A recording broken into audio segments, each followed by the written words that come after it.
All right. We are back in Belmar at the Grit Won't Quit podcast studios, and we have a very special guest on today. Someone who traveled an hour to get to us from Malton, New Jersey, outside of the Cherry Hill area. We have Daryle from Seven Keys Wellness. Good morning. How are you today? I'm doing well. Thanks for coming in. Hey, I Thanks love for this taking area. the trek. I love this area. Actually, I've been spending more time out here because I'm like a South Jersey guy, Yep. so it's like Brigantine down to like Cape May. Sure.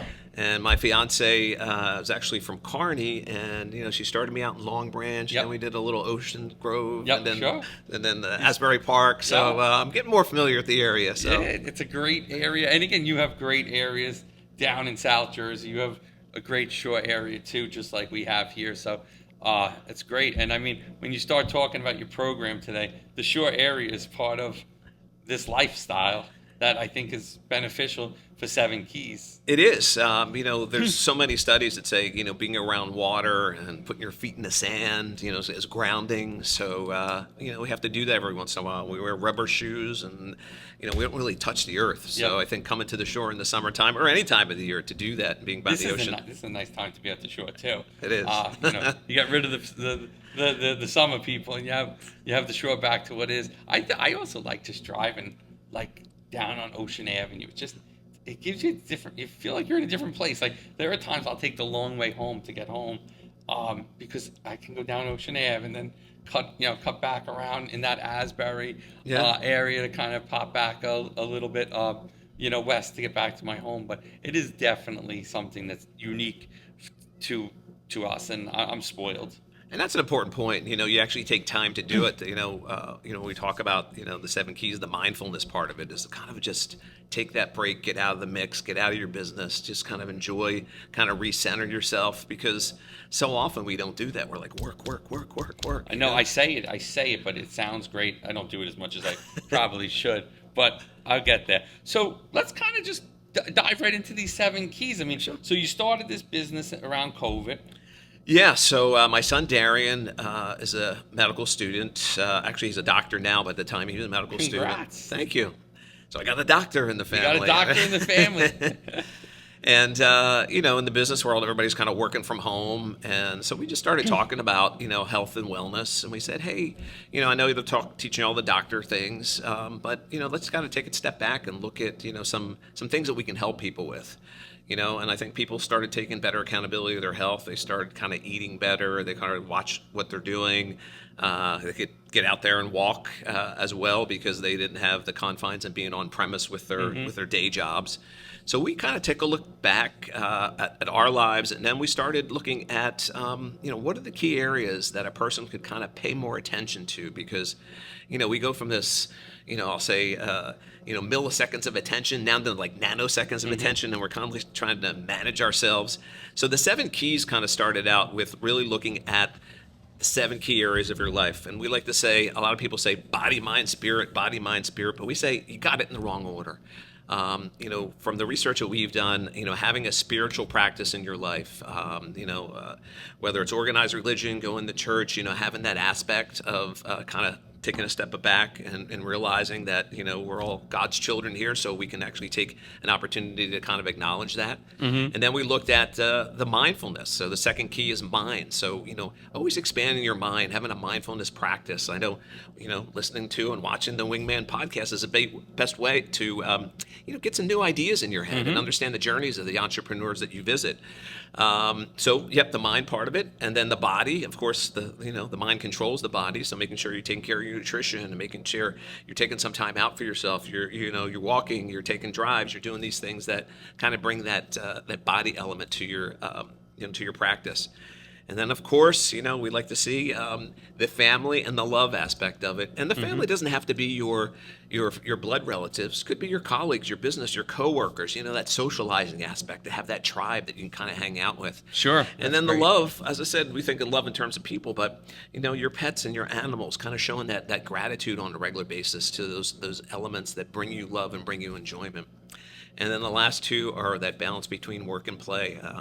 Depending on where you read, about 60 to 70% of paid time off is not utilized. What are people waiting for? Take that vacation. Well, why take do you that think time that off. is? I don't know. I think we're just like caught up in our jobs. I know for me personally, I'm like, all right, I have this vacation lined up. It doesn't. It could be a staycation. It could just be time away from work, spending time with family, doing yard work, fixing up the house, whatever that may be. Just taking that aspect of that focus off of work to make sure that work is fun. And then also too, during COVID, I think a lot of people did a lot of reflection. They said in the corporate world, I know so many people have became entrepreneurs during COVID. Sure. Because they're like, hey, I'm finally taking a step back. I'm like, this isn't serving me. This isn't a passion of mine. It's like love what you do and do what you love. And I know you do that all the time. Absolutely. To me, it's not work, but I mean, I think for employees, it's different. Again, even with the vacation time, I'm not a good user of vacation time because to me, it's when I get back, it's hell. So like, I'd rather have less hell during. I'd rather just deal with it. But again, I also think it's different for me. I work on the Jersey Shore. Even though there's days that are tough, it's not. I do what I love. I'm not working for some corporation where I'm stuck in the rut. I'm stuck in the hamster wheel of trying to figure it out, waiting for this, waiting for that. Like again, we make changes, we do things. We have a foundation, that we started. So we do a lot of great things. So it's not like I go to work. Okay, so your life is a vacation, is what you're saying. My life is a vacation with clients. Exactly, yeah. And the clients are, what supports the vacation. Now, I think when you live on the shore and you're doing what you want to be doing, it really isn't like going to work. And that's exactly what we're talking about, because there's so many people that, you think about it, aren't happy with their work. They bring it home to their families or their wife every day. They're like, this job sucks. It's the whole. So let's make a difference. Let's take a step back and find that passion that really empowers you to go to work every day and have that energy to do it. And then the last key is play. So many people don't take time out to play. And I like to say play from like a childlike mentality. It's like, what do you enjoy doing? What do you enjoy as a child growing up? And have that as an element of, just like you said, you came down to South Jersey, you saw Medford Lakes, you're like, oh, cool world, cool place to live. There's people getting in their canoes and and enjoy that aspect of it and having that play. Or I just took my family to do pumpkin picking, and my kids are all in their 20s, and wrangled them up and say, hey, we're going pumpkin picking. It was just like a fun opportunity. Did they have fun? Yeah, that's awesome. That's great. That's great that you could do that, like to do those kind of things. So I think that definitely needs to be in that balance, because otherwise you just monotonous. Yeah, and I think you just have to take stock. I look at it as if, so in my coaching session, so I started out as a business coach, helping people with organizing their business and marketing their business and creating some planning around it, because a lot of people, once it fail to plan and plan to fail, I mean, that's the whole piece of it. So the planning aspect was so important. And then when I got certified as a health coach, I kind of layered that onto my coaching practice and said, take a look at these areas. Is there anything that kind of resonates, with you, and you want to spend a little time doing? So I look at it as if you had like a wheel with spokes in it, like which spoke is short and which spoke is long. A lot of people say, yeah, I got to really take some more time for myself, or hey, I got to take more care of my body. I have to just start out walking, or do a food diary. There's all different ways people can kind of take a look and say, how do I make that little incremental change? Because I live by the 80-20 rule, right? So 80% of the time, I'm good, I'm eating what I'm supposed to be. 20% of the time, I might be at an event or celebrating with somebody. I'm going to have that tiramisu and maybe a glass of wine. But once again, it's consciousness. It's balance and being conscious of how you're loving yourself and you're loving your body. Mm-hmm. So that's one aspect that, since COVID, people suffering with brain fog and lack of energy. And I think a lot of it can be corrected, with the diet and eating intentionally, or kind of making those incremental changes to say, hey, I'm going to swap out this for that and see how I feel. Because everything you put in your body talks to you. You either feel good after you ate it, or you're going to be like, oh, not so much. So that's one area that I tend to have a lot of conversations with my client on the health side. And then on the workplace side is definitely a big opportunity. The family and love part of it, they can, kind of work through. But I've also, during COVID, I met my fiance, which was interesting as well, through social media. Okay. And but before that, I took a program actually called Theta Healing, which is a meditation program where you kind of theta, it's like alpha state, theta state. Theta state's almost like when you're falling asleep, but it's the ability to kind of do a little meditation. Mm-hmm. And part of that I learned was this whole law of attraction, put together a list of what what you're seeking, but also you have to be that first. So I put together a little list of qualities I was looking for in a whole mate, not a soulmate, but somebody who would bring wholeness to my life. And 3 months later, we met online, and the rest is history. Getting married next year, and Congratulations and best wishes to her. I appreciate it. So practicing what I preach is kind of wow, that so that's aspect great. of it. And your children, that they all like her and approve? They do. They do as well, and I think there's no drama. I think a lot of people when they move from one relationship to another, they're like, I don't want a person that does this. I don't want a person that does that. I'm like, it's not what you don't want. It's what you do want. Yep. And I think they've really embraced that. And my daughter's a school teacher. She teaches second grade, and she's actually integrated this with her kids in the classroom. How do they like it? She starts out with positive affirmations. They kind of just talk positively about themselves. I mean, in seventh grade, it's kind of, building confidence and, appreciating, the kids in the classroom. I mean, coming out of COVID, she said the kids were like scrambling. They were homeschooled and didn't know how to sit still in the seat. So she kind of used, some of the calming exercises. I have a YouTube video, actually interviewed her, and I said, how are you helping your kids with these positive affirmations? And she kind of shared that with me as well. So it's positivity, I think, is a big part of Sure. Now, where can people find that YouTube video? Like, what is it on? Like, if you go to the Seven Keys Okay. YouTube channel, it's the interview with Deanna, 7keys.com, Z for Zen, so I like to say KEYZ.com. And I interview practitioners very similar to what you do here, just providing resources to the community, because I call myself a connector, so I want a key nectar.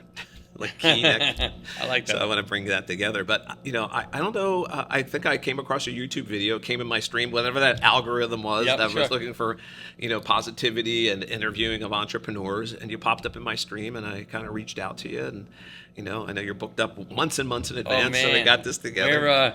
We're shooting. We're scheduled through, I think, the end of January right now. I had to open up some time. Andrew and I started coming here on Mondays to open up some time, because people are like, I don't want to wait 4 months. And on the other side is, I also have to watch it. You can't over-release these things, because you're going to dilute it, and people aren't going to want to watch 3 podcasts a week. Right now, we're releasing 2 podcasts a week, and that is good for us. But it's great. Like, I was talking to a guy I haven't spoken to in like 15 years the other day, and we were texting, and he says, I love watching the Grit Won't Quit podcast. Like, it's such a great feeling that to have it, entrepreneurs and business owners and people aspiring to be in business, to just watch and hear about other people's journeys. It's not about my journey. I'll add a little commentary here and there. Sure. But I mean, the fact is that we've started to interview people, and I think what's nice is people could think about, oh, I'm interested in that. Like, we've had an HVAC guy on before, and somebody said to me afterwards, oh, I'm interested in the trades. So it's nice. It's not just all the same kind of digital marketing people every week, Yep. coming on. So I like the fact that we're kind of mixing it up in that regard.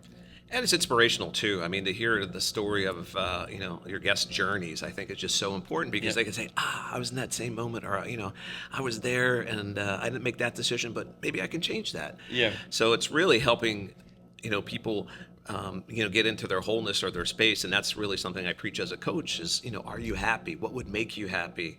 And it seems like, the interviews that you have, they're just happy doing what they're doing. Yeah. It is a passion play for them, a passion business. And it's so interesting when you start really talking to entrepreneurs so regularly, they're all similar. Like, even though it's different businesses, it's very similar. And I don't know that all entrepreneurs are working the 7 keys right now, but I mean, they all have similar kind of stories. And like, they were the first person to ever get a job, and they, like, when they were kids, and they had multiple jobs. And like, I think about myself, and I'm like, wow, this is very similar. Grew up in different places, we did different things, but it's the same. I always say entrepreneurs are cut from the same cloth. Like, they're wired differently. Definitely. They think differently. And the more people that I've brought on to this podcast, the more that I see it. So what was your first job? My first job, I was a paper boy. Went back in the day, but even before that, I was trying to wash cars. I was trying to rake leaves. It snowed, and we used to love that day, because me, my brother, and a good friend of ours that lived 2 doors down. We would go out and shovel snow. And I was younger than them, and they'd be like, "You go up to the door because they're gonna feel bad for you, and they're gonna give you the job, and then we'll come out and we'll do all the heavy work." So that's kind of how my sales career started, in the sense that I'd go up to the door and be like, "Oh, $20," and the ladies would be like, "You could do this," and I'd be like, "Yeah, no problem." I mean, little did they know I had two guys behind me that were getting most of the snow off the yards, off the driveways. But that was my first go around into the sales world. Me, very similar as well. I think it's kind of the necessity point. So I think the story I share is seventh grade. There's a student council meeting. They're going to have a sweetheart dance for Valentine's Day. And they're like, okay, you're going to do food. You're going to do invitations. They're like, we need music. Who's going to do music? And they kind of looked around like, I can do the music. So I'm a seventh grader. I'm like, I don't have a record collection, but my dad had a jukebox with like popular songs at the time in it. So I go home and I'm like, Dad, I'm going to be the DJ for the dance. Can I borrow some records out of the jukebox? And that's what started, my early DJing career. I'm talking, this is like heyday. I'm playing, Donna Summer, Hot Stuff, and Village People, YMCA, like all that stuff. And people got excited, and I started DJing through middle school into high school. Eventually went to school for radio, TV, film, and discovered quickly that, people, as soon as you're in the radio business, they're like, Daryle, can you give me a shout out? Can you mention my business? Yep. I go, sure. What do you want to happen? I don't know. Do you want to come to your store? What do you call you on the phone? What do you want to do? I'm like, yeah, that would be nice. So that's what really inspired me, kind of my first generation business, which was, as I said, kind of that coaching aspect is working with their public relations. Because I could get you on radio, I could get you on TV, but unless you could tell me how you're going to capitalize on it, like if I got you on CNN and you're going to have, 4 million people visit your website, is your website going to crash? All of these things that have to be thought of to take advantage of public relations. And that was still is my marketing company, which is called Pubtricity, my coaching practice, and then parlayed it into 7 Keys, which is really my passion play. I love to see people grow, be healthy, and pay attention to these little aspects that contribute large in their lives. This is great. I mean, you've definitely taken it to the next level. Now, what is some of the feedback from your clients? Really, once again, it's really around, they have a mindset where they're like, I know what you're talking about, but I don't pay enough attention to it. So it's kind of like a aha moment where I'm the person that says, take a step back. Yep. Tell me what's missing. Tell me where you feel, you need to give a little love in these 7 key areas. And they're like, yeah, you know what? I really gotta, focus on getting a little hobby here, because I'm 100% work. I wanna play. And, I go, what inspired you as a kid? Would you like to, I really like to go fishing. I haven't been fishing in 20 years. All right. Come to Belmont, New Jersey. There's more than enough opportunities here to go fishing. That's great. So now online, so how do people find you online? They go to 7keys.com? Yeah. If you go to 7keys.com, it's a landing page where you'll see some YouTube videos. You can actually, I have a free 15-minute discovery session. We'll hop on a call, see if we have a basis of working together. I also have a little swag store. People like my little, rainbow of colors, which I did align with the chakras. So if you're familiar with the chakras, all those colors of the rainbow, kind of contribute to a lot of different areas. And I always thought love was red. Mm-hmm. But love is actually green, because love is actually growing. So the growth color of green is a big part of it. But it's, these are just all energy that you contribute to different parts of your life. And if you take a step back and say, hey, I need to give a little more love to an area of my life, maybe it's a new mindful practice. Maybe it's, people telling other people they should catch the Wingman podcast, because maybe as an entrepreneur they'll pick up some new skills. Always be expanding in that space. So for each client it's something different, but the common piece is to kind of take a step back, get out of the kind of day to day, and say, take a deep breath, take a walk on the beach, take a drive, and really say, hey, how can I balance my life? Because so many people feel out of balance. Like, I don't know what it is. I'm just feeling like I'm not 100% or whatever. And I'm like, just take a look at this. That's interesting. That's a very interesting way to think about it. Like when people are out of balance, kind of get back into a good rhythm. Yeah. And maybe, as I said, spirituality has been for a big piece for a lot of people. Maybe they haven't been to church or synagogue in years. They go back, or they're looking for a new spiritual practice from meditation, or getting involved with different groups that are more involved with nature and outdoors. And I've done some cool things. There's a monk's monastery in North Jersey Wow. that does a silent walk. So, and it's open to everybody. So I'd be terrible at a silent walk. but you can experience nature. You can actually hear things. You're not like conversations. I know. My wife hates watching movies with me because I talk. I'm You talk to the movie? I talk to her. I'm like, so she always says, like, you can't go somewhere where it's quiet because you always talk. My feeling is I always have something to say. So I don't know. Quiet walk would be my thing, but I would like I like the concept of it. Yeah, it was a neat concept. I'd never experienced before. Yeah. So I'm like, I said to my fiance Mara, I'm like, hey, let's try this out. We're not monks, but hey, they have this little tour, and it was through a nice little park. And I think you kind of just got to notice nature and listen for sounds and birds and all these things that maybe if I was having a conversation, because typically you take a walk and you're having a conversation, you miss it. So I think that was something that, and that's a spiritual practice. Anything that kind of raises your spirit in the sense of, positivity or kind of connecting, more with nature in the world, I think is an opportunity because they're so connected to electronics. We have things in our ears all the time, and we're like, hey, so, Totally. I kind of say take that time and, and these are like days of the week too. So I have like Spiritual Sunday. Was typical, right? That Mindful goes, Mondays, Uh-huh. Tuesdays, as I said, do something to take care of your body, your nutrition. Wednesdays, kind of the love day. Thursdays, you have, family, maybe a new family activity. Fridays, it's kind of the end of the work week there. And then Saturday, your kind of play day. So it's kind of Works. It does. So if I feel like you like Mondays for the mind because it goes into M&M. Yeah. Sundays make sense. Saturdays make sense. You might have to switch a couple of these just to make them work better in the work week. Yeah, I'm trying to figure Taco Tuesday in there with the kids, so I guess that's body part of it. But very as I said, funny. it's really just awareness, Yeah, that's great. really what I try to stress, with my clients is, if there's a new level of awareness that come out of one of our coaching sessions, more power to you and what you're doing. And then if there's a resource that you need, because I network with a lot of different practitioners, they'll say, hey, I'm looking for a yoga studio I can go to. I said, check out this. Yep. Or hey, I'm looking for date night on Wednesday, which is the love part of it. I'm looking for a new idea for date night. Do you have any ideas in that space? So I'll share some ideas as well. Sure. I love it. So salsa dancing, I'm trying to think some of those things we've done. A painting class, just kind of a fun thing to do that you kind of make it a point to do, and that's why I kind of love Wednesdays. It's the middle of the week. It's not the weekend yet. You can kind of take that break Do away from something the fun. kids, the family, the whole thing. So yeah, people fit it in kind of like their own puzzle pieces. But as I said, my goal is awareness. I share love it. some I think ideas. it's very cool. I appreciate it. So as we wrap up today, let people know where they can find you so that if they want to check this out in further detail, because I think it's very cool what you're doing. I love the concept of this. I appreciate it.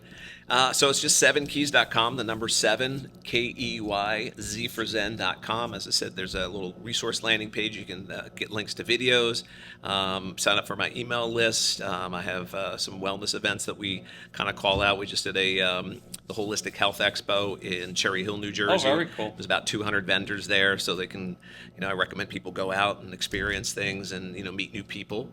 And then I work with a lot of wellness practitioners for my coaching practice. So I help them on a variety of levels. A couple of them were presenting at the expo. So I'm like, let me see your deck. Is it engaging? Do you have a clear call to action? So my marketing hat goes on there, and I'm like, okay. Your corporate, you just brought out your corporate when you said your deck. Exactly. Not sitting out on the deck. Yeah. Yeah, have to have the deck ready. So they appreciate that as well because like, oh, I didn't think of that. And I think we're just so focused on kind of the end goal that we really got to enjoy the journey. And that's the message that I'd like to share with everybody is it's really about the journey and taking time out and making sure you're breathing it in. You got your feet in the sand. You're enjoying the ocean air like you're accustomed to every day. But just enjoy life because it's really at the end of the day, at the end of your life, we all have an expiration date. So I'm doing everything I can to make sure I enjoy every day and live each day to its fullest. That is so great. Thank you for coming on today. Thank you. This was an inspiring chat. I love it. Let's just hold this up one more time. And that's going up on the wall here. So if you ever need to get inspired, you got it. Absolutely. Thank you for bringing this gift for us. I really do appreciate it. It was great to meet you. Absolutely. Thanks again.